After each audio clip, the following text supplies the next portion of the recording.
my stepson. I'm sorry. My daughters were spared. I'm grateful to God for that. These people here, all we got left is each other.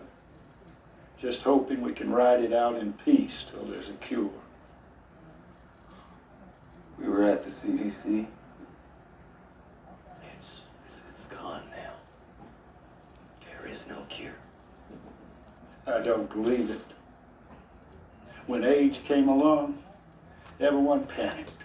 One boy in town came down with it, and some parents pulled their children from school so he didn't have to sit in the same room. This is a whole other thing. That's what we always say. This one's different. Oh, this one is.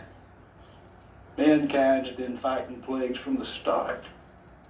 We get our behinds kicked for a while, then we bounce back.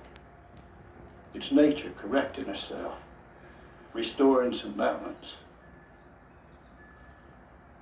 I wish I could believe that.